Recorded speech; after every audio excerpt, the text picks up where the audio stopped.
அனைவருக்கும் வணக்கம். உங்களின் மருத்துவர் டாக்டர் மோ கலைவாணன். இந்த பகுதியில் கடக லக்னக்காரர்கள் எப்படி 2026 மருத்துவ ரீதியாக அமைஞ்சிருக்கிறத பற்றி நம்ம அனலைஸ் பண்ணி பார்க்கலாம். பொதுவாக 4 கிரகங்களை கண்டிப்பாக நம்ம பார்க்கணும். அதாவது பிரச்சனைகள் தரக்கூடிய விஷயங்கள் குரு பகவான், சனி பகவான், ராகு பகவான், கேது பகவான். இந்த 4 கிரகங்கள் இந்த கடக லக்னக்காரர்கள் எந்த அமைப்பில் இருக்குன்னு பார்த்தோம்னா, குரு 12ஆம் இடத்துல இருக்கார், 2ஆம் இடத்துல கேது பகவான் இருக்கார், 8ஆம் இடத்துல ராகு பகவான் இருக்கார், 9ஆம் இடத்துல சனி பகவான் இருக்கார். இப்படி தான் கடக லக்னக்காரர்களுக்கு இந்த கிரகங்கள் பொதுவாக அமைஞ்சிருக்கு. அப்போ ஒவ்வொரு ஜாதகத்துக்கும் வேறுபடும். பொதுவாக இந்த அமைப்பு இருக்கிறதால இவங்க எந்த மாதிரியான பிரச்சனைகளை எதிர்கொள்வார்கள் அப்படின்னு நம்ம பார்த்தோம்னா, இந்த கடக லக்னத்துக்கு அதிபதி சந்திரன் தான். சந்திரன்னாவே மனம். ஸோ உடல் பிரச்சனைகளுக்கும் மன பிரச்சனைகளுக்கும் நெருங்கிய தொடர்பு இருக்கு கடக லக்னக்காரர்கள்.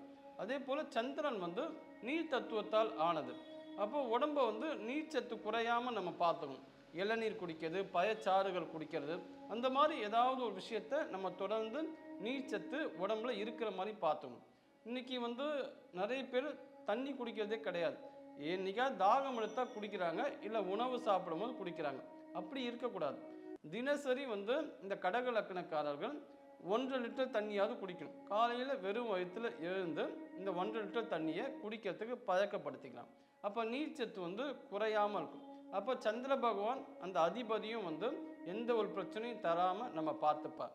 ஸோ அந்த மனம் சார்ந்த விஷயங்கள் இயங்க வைக்கிறதும் சந்திர பகவான் தான். அப்போ இந்த கடக லக்னக்காரர்கள் ரொம்ப கவனமாக இருக்கிறது ரொம்ப ரொம்ப நல்லது. மார்ச் 2026க்கு அப்புறம் தான் 8வது இடத்துல இருக்கிற சனி பகவான் 9ஆம் இடத்துக்கு போகிறாரு. இது கடக லக்னக்காரருக்கு பெரிய ரிலீஃபு. ஏன்னா அஷ்டம சனி முடியுது. அப்போ 8ஆம் பாவகத்தில் இருக்கக்கூடிய உடல் உறுப்புகள் இடுப்பு, ஆசன வாய் பகுதிகள். அப்போ உடல் பிரச்சனைகள் இடுப்பு வலி வரலாம், இல்லை முதுகுத்தண்டு அடிப்பகுதியில் லோ பேக் பெயின் வரலாம். இது சில பேருக்கு அந்த முதுகுத்தண்டோட நுனி பகுதி இருக்குல்ல, அடிப்பகுதி, அதில் வாயுக்கள் தங்கி அந்த இடத்துல உட்கார்ந்தாவே ஒரு பிரச்சனை இருக்கும். கடக லக்னக்காரர்கள் அதிகமாக இந்த பிரச்சனையை ஃபேஸ் பண்ணுவாங்க. இப்போ இந்த சனி பகவான் 8ஆம் இடத்துல 9ஆம் இடம் மார்ச்சுக்கு அப்புறம் ட்ராவல் பண்ணுறதால அந்த மாதிரி பிரச்சனைகள் விடுதலை ஆவாங்க. அதே போல் அந்த இடத்துல 8ஆம் இடத்துல ராகு பகவான் இருக்கார். அப்போ ராகு பகவான் இருக்கிறதால அவரும் சில தடைகளை 8ஆம் பாவகத்துக்கு தருவார். அதையும் நம்ம ஃபேஸ் பண்ணுற மாதிரி இருக்கும்.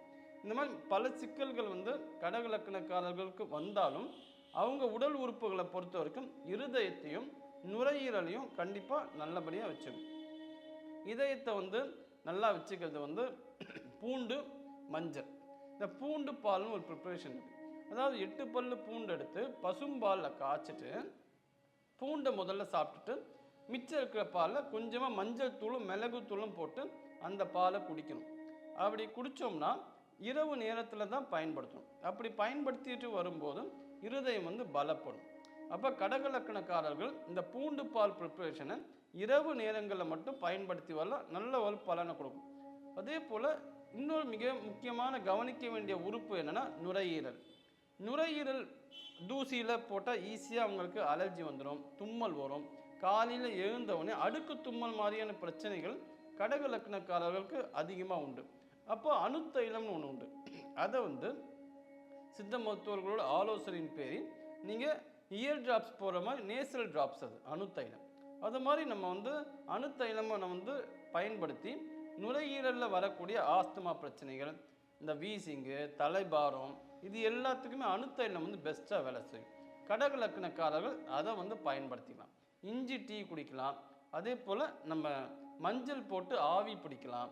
ஸ்டீம் பாத் எடுக்கிறதுல நல்ல ஒரு சிறப்பான பலனை தரக்கூடியதாக இருக்கும்.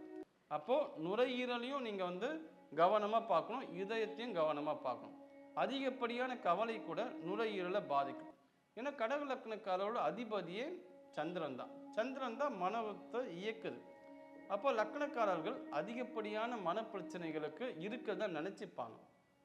மன சஞ்சலம், மனக்குழப்பம், மனவேதனை, மன தெளிவு இல்லாமல் இருக்குது போன்ற பலவிதமான மனப்பிரச்சனைகளை அவங்களுக்கு இருக்கிறத அவங்க நினச்சிப்பாங்க. அப்போ கடக லக்னக்காரர்கள் நல்ல ஒரு கவுன்சிலிங்கை போய் அட்டன் பண்ணுறது நல்லது. சில பேர் கேட்கலாம், நான் என்ன மன நோயாளியா, நான் ஏன் டாக்டரை பார்க்கணும், அந்த மாதிரி எந்த ஒரு அவாய்டும் பண்ணாமல் உங்களுக்கு ஏதாவது மனசு விட்டு பேசணும்னா அந்த மாதிரி சைக்காலஜிஸ்ட்டை நீங்கள் அப்பாயின்மெண்ட் வாங்கி பார்க்கறது ரொம்ப ரொம்ப சிறந்தது. ஏன்னா இன்றைக்கி இருக்கிற காலகட்டத்தில் நம்ம பிரச்சனையை சொன்னால் அடுத்த வந்து மனசுக்குள்ளே சிரிச்சுக்கிறான், ஸோ உனக்கு நல்லா வேணும் அப்படி பொறாமப்படுறாங்க. இது மாதிரியான மக்கள் இருக்கிற இந்த சொசைட்டியில் நம்மளோட பிரச்சனையை இங்கே வெளிப்படையாக பேசுகிறதுக்கோ மனசு விட்டு பேசுகிறதுக்கோ ஆளே இல்லை. ஆனால் பார்த்தீங்கன்னா வாட்ஸ்அப்பில் நிறைய குரூப்பில் இருப்போம், ஃபேஸ்புக்கில் நிறைய ஃப்ரெண்ட்ஸ் இருப்பாங்க. ஆனால் நமக்கு ஒரு பிரச்சனை அப்படின்னா மனசு விட்டு பேசுகிறதுக்கு யாருமே இல்லை. அது மாதிரி ஒரு காலகட்டத்தில் இருக்கும்போது நம்ம கவனமாக செயல்படணும். ஏன்னா நம்மளோட பிரச்சனையை மற்றவங்க சாதகமாக பயன்படுத்திப்பாங்க. அதனால தான் கடகலக்கணக்காரர்கள் ரொம்ப கவனமாக இருக்க வேண்டிய காலகட்டம் இது. மருத்துவ ரீதியாக பார்த்தோம்னா நம்ம அந்த நுரையீரல் பிரச்சனைக்கு முத்திரைகள் இருக்குது. அதுக்கு பிராண முத்திரை ரொம்ப நல்லா வேலை செய்யும். பிராண முத்திரை இப்படி தான் பண்ணும். அதாவது கட்டை விரல், மோதிர விரல், சுண்டு விரல், இது 3 டச் பண்ணியிருக்கணும். மற்ற 2 விரல் நேராக இருக்கும். சாதாரணமாக இதை மடியில் வச்சுக்கலாம். இந்த பிராண முத்திரையை பண்ணுறதின் மூலமாக நல்ல பிராண சக்தி உள்ளவரும். அப்போ லங்ஸ் வந்து நல்லா ஆக்டிவேட்டாக வேலை செய்யும். ஸோ நீங்கள் கண்டிப்பாக எதெல்லாம் அவாய்ட் பண்ணணும்னு பார்த்தோன்னா ஸ்மோக்கிங்கு, ட்ரிங்க்ஸு கண்டிப்பாக அவாய்ட் பண்ணணும். எல்லாருக்குமே பாதிப்பு ஏற்படும் ஸ்மோக் பண்ணுறவங்க. ஆனால் இந்த கடகலக்கணக்காரர்களுக்கு ரொம்ப ஈஸியாக பிரச்சனைகளை தரக்கூடிய ஒரு விஷயமா இருக்கிறது இந்த ஸ்மோக்கிங். அப்போ கண்டிப்பாக சிகரெட் புகை பிடிக்கிற பழக்கத்துலேருந்து வெளியே வரணும். வெளியே வந்தால் ரொம்ப ரொம்ப நல்லது. அப்படி இல்லை, பலவிதமான நுரையீரலில் வரக்கூடிய இன்ஃபெக்ஷன்ஸு அது சார்ந்த பிரச்சனைகளை கடகலக்கணக்காரர்கள் ஃபேஸ் பண்ண வேண்டி வரும். அப்போ கண்டிப்பாக ஒழுக்கமான வாழ்க்கையை கடைபிடிச்சாலே அவங்க பாதுகாப்பாக இருக்கலாம். அதே போல் சுய கட்டுப்பாடு ரொம்ப ரொம்ப முக்கியம். கடகலக்கணக்காரர்கள் வந்து அஷ்டமத்தோட சனியோட இறுதி பாகத்தில் இருக்காங்க. ஜனவரியிலேருந்து மார்ச் வரைக்கும் பார்த்தீங்கன்னா சனி பகவான் 8ஆம் இடத்துல இருக்கார். அப்போது அவங்க ட்ராவல் பண்ணுறதுல கவனமாக இருக்கணும். இப்போ லாங் ட்ராவல் போனால் கொஞ்சம் கவனமாக இருக்கணும். இங்கே முக்கியமாக அதை அவாய்ட் பண்ணுறது ரொம்ப நல்லது.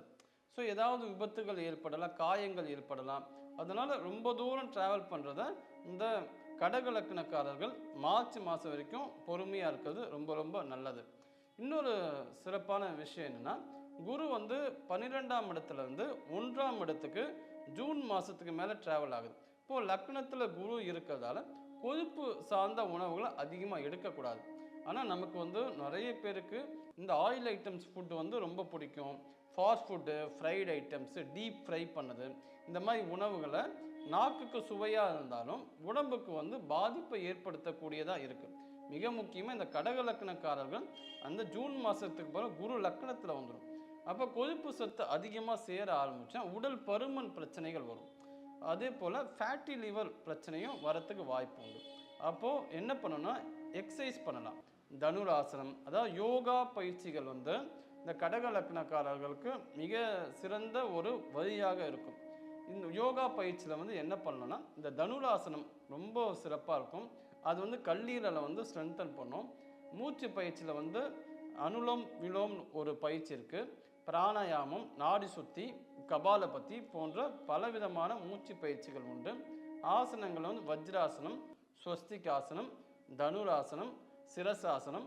சில பேருக்கு வந்து தலைக்கு நிற்க முடியாது, அர்த்த சிரசாசனம் கூட பண்ணிக்கலாம். சிரசாசனத்தில் என்ன பலன் கிடைக்கும் அதே தான் அர்த்த சிரசாசனம் கிடைக்கும். இந்த யோகா பயிற்சிகள் எல்லாமே வந்து யோகா ஆசிரியர்கள் மூலமாக கடகலக்கணக்காரர்கள் கரெக்டாக நீங்கள் அதை பண்ணிக்கிட்டீங்கன்னா நுட்பமான விஷயங்கள் யோகா அதை நீங்கள் எடுத்து பண்ணிங்கன்னா இந்த மாதிரி கல்லீரல் சார்ந்த பிரச்சனைகள் வராது. ஏன்னா குரு லக்னத்தில் உட்காருது, அதனால் கல்லீரல் சார்ந்த பிரச்சனைகள் வரத்துக்கு வாய்ப்பு உண்டு. கல்லீரல் வந்து ஸ்ட்ரென்தன் பண்ணக்கூடியது பைனாப்பிள், புதினா, கொத்தமல்லி, கேரட்டு, இது எல்லாமே வந்து கல்லீரலை வந்து ஸ்ட்ரென்தன் பண்ணும். அது உணவு ரீதியாக இதுவும் எடுத்துக்கலாம். 8ஆம் இடத்துல வந்து சனி இருக்கிறதால மார்ச் வரைக்குமே இடுப்பு சார்ந்த வலிகள் வரும். இடுப்பு வலி வரலாம், இடுப்பில் ஏதாவது பிடிப்பு ஏற்படலாம். அப்போ என்ன பண்ணலாம், சில அக்குப்ரெஷர் பாயிண்ட்ஸ் வந்து நம்ம பயன்படுத்திக்கலாம். இந்த இடுப்பு வலிக்கு மிக நல்லபடியாக செயல்படக்கூடிய அக்கு முத்திரைகள் என்னென்னா, இந்த பாருங்கள், இந்த இடத்துல அதாவது சுண்டு விரலுக்கும் மோதிரலுக்கும் நடுவில் இருக்கு இல்லையா, இந்த பகுதியிலேருந்து நேராக ஒரு கோடு மாதிரி போட்டிங்கன்னா மணிக்கட்டுக்கு கொஞ்சம் கீழே இதுதான் வந்து அந்த அக்கு புள்ளி, அக்குப்ரெஷர் பாயிண்ட்ஸை வந்து நம்ம அழுத்தணும். இப்படி தொடர்ந்து ஒரு 50 முறை நீங்கள் மெதுவாக அழுத்தினா போதும், இடுப்பு வலி வந்து சரியாகும். அதே போல் 2 உள்ளங்கையிலையும் இந்த மாறி மாறி பண்ணணும். அப்படி மாறி பண்ணால் கடக லக்னக்காரர்களுக்கு அந்த இடுப்பு வலி சார்ந்த பிரச்சனை இதன் மூலமாக தீரும். உணவில் பார்த்தீங்கன்னா கொத்தவரங்காய் எடுத்துக்கலாம். கொத்தவரங்காய் வந்து இயற்கை வலி நிவாரணி. அதை வந்து சுடுதண்ணி, கல் உப்பு, மஞ்சள் போட்டு அலசிட்டு 5 கொத்தவரங்காய் நீங்கள் தொடர்ந்து சாப்பிடலாம். அப்படி சாப்பிட்டீங்கன்னா கடக லக்னக்காரர்களுக்கு வரக்கூடிய இடுப்பு வலி மிக சீக்கிரமாகவே வெளியேறிடும். விட்டமின் கேவும் கொத்தவரங்கால அதிகமாக இருக்கும். அதுவும் உங்களுக்கு நன்மை செய்யக்கூடியதாக இருக்கும். இன்னொரு சிறப்பான விஷயம், இந்த கடக லக்னக்காரர்கள் ராகுவும் கேதுவும் டிசம்பர் 5 வரைக்கும் சஞ்சரிப்பதால் உடம்பில் என்ன மாதிரியான பிரச்சனைகள் வரும்னா உடல் சூடு அதிகரிக்கும். அதனால் பைல்ஸ் வரலாம், ஸ்கின் அலர்ஜி வரலாம். அப்போது அடிப்படையிலேயே வந்து மலச்சிக்கல் இருந்தால் அதை கண்டிப்பாக வெளியேறிட்டணும். அதை வந்து கவனக்குறைவாக விடக்கூடாது. சில பேர் மோஷன் போகிறதே வந்து என்ன பண்ணுவாங்க, 2 நாளைக்கு ஒரு வாட்டி போவாங்க, 3 நாள் வாட்டி, அதெல்லாம் இருக்கக்கூடாது. டெய்லி நம்ம வந்து மோஷன் போகணும் பழக்கத்தை கொண்டு வரணும். அப்படி கொண்டு வராமல் போனீங்கன்னா இந்த கடக லக்னக்காரர்கள் பைல்ஸ் பிரச்சனையால் பாதிக்கப்படுவாங்க. அப்போது சில பேர் சொல்லுவாங்க, எனக்கு சரியான காலையில் மோஷன் வர மாட்டேங்குது. அப்போ கடக லக்னக்காரர்கள் என்ன பண்ணலான்னா, விளக்கெண்ணெய் வந்து அடிவயிறு, உள்ளங்கால் பாதம், ஆசனவாய் இந்த 3 இடத்துலும் தடவிட்டு இரவு நேரத்தில் படுக்க போகலாம். அடுத்த நாள் காலையில் மலச்சிக்கல் இல்லாமல் ரொம்ப ஈஸியாக மலம் போயிடும். இந்த மாதிரி சின்ன சின்ன விஷயங்களை கடக லக்னக்காரர்கள் பயிற்சி பண்ணணும். அதாவது உணவும் கட்டுப்பாடோடு எடுத்துக்கணும். எதெல்லாம் தவிர்க்கணுமோ அதெல்லாம் தவிர்த்துடணும். உடல் ரீதியாக, மன ரீதியாக, ஏன்னா சந்திர பகவானோட ஆதிக்கத்தில் தான் கடக லக்னக்காரர்கள் வராங்க. அப்போது மனப்பிரச்சனைகள் இல்லாமல் நம்ம பார்த்துக்கிறதுக்காக இத்தனை விஷயங்கள் செஞ்சாதான் 2026 கடக லக்னக்காரர்கள் மிக சிறப்பாக அமையும். நன்றி, வணக்கம்.